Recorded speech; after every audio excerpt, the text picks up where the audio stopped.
وہ جانتا ہے کہ ہر چیز اللہ کی قدرت اور معیشت کے مطابق ہوتی ہے۔ یہ بات مسلمان کے دل کو مطمئن اور پرسکون کرتی ہے۔ بس وہ جانتا ہے کہ اللہ نے میری تقدیر میں جو مقرر کیا وہ لازمی ہو کر رہے گا، اور وہ اپنے مطلوب سے محروم ہونے پر غمگین نہیں ہوتے۔ جو کام جیسا ہونا چاہیے تھا، جیسا وہ کروانا چاہتا تھا، اور اگر ایسا نہیں ہوا ہوتا تو وہ غمگین نہیں ہوتا کہ اللہ نے اسے لکھا نہیں تھا۔ اس میں ضرور کوئی حکمت ہے۔ جو کچھ واقع ہوتا ہے اس سے ڈرتا نہیں۔ نفس انسانی میں ایمان اور گہرا ہوتا ہے، وہ شخص شرک سے پاک ہوتا ہے۔ تقدیر کا فائدہ یہ ہوا کہ ابن قیم رحمۃ اللہ علیہ کہتے ہیں کہ اللہ کی تقدیر پر راضی ہونا اللہ کا بہت بڑا دروازہ ہے، اور دنیا کی جنت ہے، اور عبادت گزاروں کی آرام گاہ ہے، اور شوق رکھنے والی آنکھوں کی ٹھنڈک ہے، اور جو اپنے دل کو تقدیر پر راضی کرنے کے ساتھ پھیر لیتا ہے، اللہ اس کے دل کو بھی بے نیازی اور امن سے بھر دیتا ہے، اور اس کو اپنی محبت کے لیے خالی کر لیتا ہے۔ اس کی تعریف متوجہ ہو جاتا ہے، اور وہ شخص اپنے رب پر ہی توکل کرتا ہے، جس سے اللہ کے ساتھ ہی راضی ہونے میں ہے۔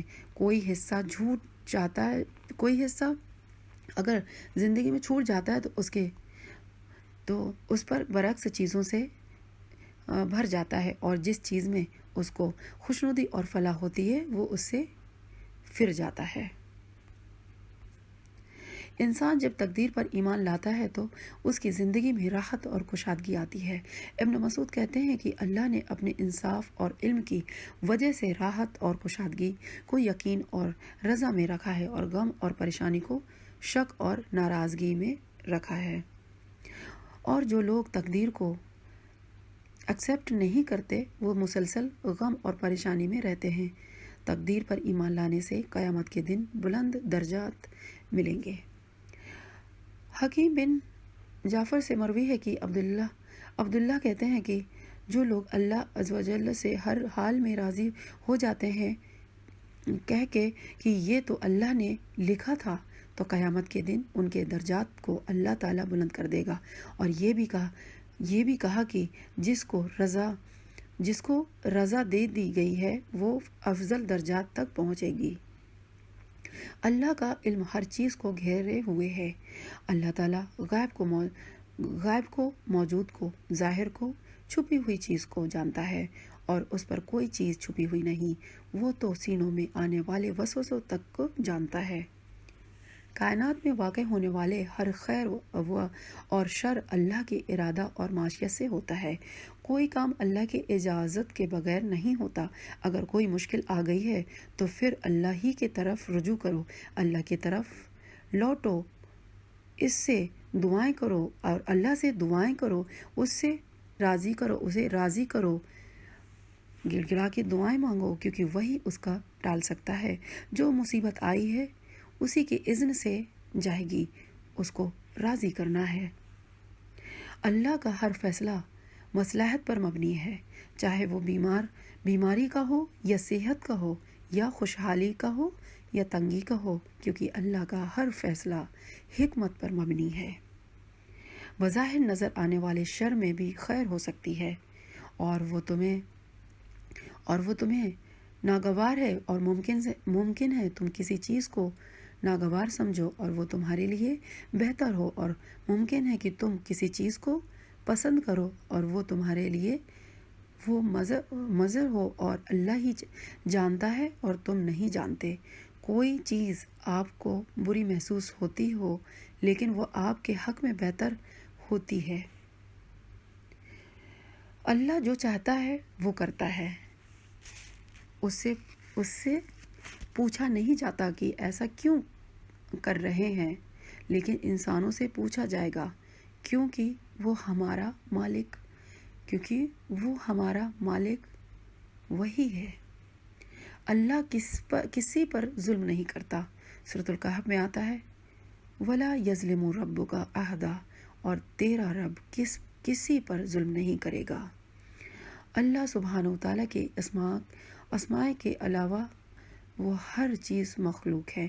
قرآن میں آتا ہے اللہ خلق کل شیء وہو علی کل شیء وکیل۔ اللہ ہی ہر چیز کا پیدا کرنے والا ہے اور وہی ہر چیز کا نگہبان ہے۔ وخلق کل شیء فقدرہ تقدیرا، اور اس نے ہر چیز کو پیدا کر کے اس کی بناوٹ بنائی۔ اس سے پتہ چلتا ہے کہ انسان کو اگر تقدیر کی سمجھ آ جاتی ہے تو اس کو یہ پتہ چل جاتا ہے کہ اس کا جو دشمن ہے وہ کمزور ہے اور وہ بھی اللہ کی مخلوق ہے۔ اللہ کی تقدیروں پر صبر کرنا چاہیے، اللہ کی تقدیروں پر صبر کرنا چاہیے، یہی کامیابی کا راز ہے۔ صبر اور مدد کے ساتھ مدد طلب کرو۔ پہنچنے والی مصیبت پر صبر کرنا، اپنے سے زیادہ مصیبت میں مبتلا شخص کو دیکھیں تو صبر آ جاتا ہے۔ بے صبری کا مظاہرہ نہ کریں، صبر اور ثواب سے محروم نہ ہوں، صبر اور اجر کی امید رکھیں۔ جب تک مصیبت باقی رہے صبر سے لذت محسوس کریں، مصیبت کو اللہ کی رحمت سمجھیں، مصیبت کو ناپسند نہ کریں۔ اللہ کے مولی ہونے کا تقاضا اس کے قضا و قدر پر راضی رہیں۔ اللہ کے ہر فیصلے میں بھلائی ہے، اللہ بھلائی کا ارادہ ہے ہمارے ساتھ۔ نبی صلی اللہ علیہ وسلم نے فرمایا، اللہ جس کے ساتھ بھلائی کا ارادہ کرتا ہے اس کو مصیبت میں مبتلا کر دیتا ہے۔ مصیبت میں انسان کے لیے کئی بہتریاں ہیں۔ مومنوں کو اللہ پر بھروسہ کرنا چاہیے، توکل کرنا چاہیے، کیونکہ جو اللہ پر بھروسہ کرتا ہے وہ نامراد نہیں ہوتا۔ توکل کیا ہے؟ اس کا مادہ وہ واو کاف لام ہے، جو کسی بھی کام میں کسی اور پر اعتماد پر دلالت کرتا ہے، اسی سے لفظ توکل نکلا ہے، جس کا معنی ہے کام میں بے بسی کا اظہار کرنا، اوروں پر اعتماد کرنا۔ اللہ پر توکل کرنے والا شخص یہ وہ ہوتا ہے جو جانتا ہے کہ اللہ اس کا اور اس کے رزق اور اس کے کاموں کا ذمہ دار ہے۔ انسان صرف اللہ ہی کی طرف رجوع کرتا ہے۔ ایمان والوں کو تو کل ہی کی تعلیم دی گئی ہے۔ قرآن میں آتا ہے رب المشرق والمغرب لا الہ الا هو فاتخذوہ الوکیلا۔ وہ مشرق اور مغرب کا مالک ہے، اس کے سوا اور کوئی معبود نہیں، بس اسی کو کارساز بنا لو۔ توکل کے فائدے۔ اللہ تعالیٰ جو توکل کرتا ہے تو اللہ تعالیٰ ان کے لیے فرماتا ہے، اللہ توکل کرنے والوں سے محبت کرتا ہے، اللہ کی کفایت ملتی ہے، اللہ ہر چیز کے لیے کافی ہو جاتا ہے۔ زبیر رضی اللہ تعالیٰ عنہ کہتے ہیں، جس کو تقدیر پر راضی رہنا ہے اور توکل کرنا ہے اور اپنا معاملہ اللہ کے سپرد کر دے گا تو اس کی کفایت کی جائے گی۔ ہم و غم دور ہو جاتا ہے۔ توکل کرنے سے اللہ کے علاوہ کی مدد کی ضرورت نہیں رہتی، مشکلات دور ہو جاتی ہے، دشمن نقصان نہیں پہنچا سکتا، شیطان کا زور نہیں چلتا، اللہ کے سوا کسی اور کا ڈر نکل جاتا ہے، تو حمایت اور بدشگونی زائل ہو جاتی ہے، انسان کو جادو حسد نظر بد سے بھی حفاظت ہوتی ہے، آخرت میں بڑا اجر ہے، ایسے لوگ بلا حساب جنت میں جائیں گے۔ کن معاملوں میں اللہ پر توکل کرنا چاہیے؟ ہر معاملے میں کوئی بھی بات غمگین کرے تو رونے کی بجائے اللہ پر بھروسہ کریں، کوئی چیز اچھی لگے تب بھی اللہ پر بھروسہ کریں، لوگوں کی اذیت کے مقابلے میں بھی اللہ پر بھروسہ کرنا چاہیے، اگر لوگ اعراض کریں تب بھی اللہ پر بھروسہ کریں، جب دشمنوں کا خوف ہو تو بھی اللہ پر بھروسہ کریں، دل کی کیفیت کے ساتھ ساتھ زبان سے اظہار کریں، بدشگونی ہونے پر اللہ پر توکل کریں، دجال کے مقابلے پر توکل کریں۔ اللہ پر توکل کرنے کے لیے دعا مانگتے رہنا چاہیے، تمام معاملات اللہ کے سپرد کر دینے چاہیے۔ کرنے کے کام کیا ہیں؟ مصیبت پہنچنے پر اللہ سے خیر کی امید کریں، مصیبت پر یہ امید رکھنا چاہیے کہ یہ اللہ کی طرف سے آئی ہے، اس بات پر یقین رکھنا چاہیے کہ جو پہنچا ہے وہ ٹل نہیں سکتا۔ اللہ تعالیٰ سے دعا ہے کہ اللہ تعالیٰ نے جو ہم پر مصیبتیں آ چکی ہیں یہ یا آنے والی ہیں یا جو ہو رہی ہیں، اللہ تعالیٰ ان سب سے ہم سب کی حفاظت فرمائے، اور اللہ تعالیٰ ہم سب کو اپنا فرما بردار بنائے اور ہم سب کو ہدایت یافتہ بنائے۔ آمین۔ وآخر دعوانا ان الحمد للہ رب العالمین۔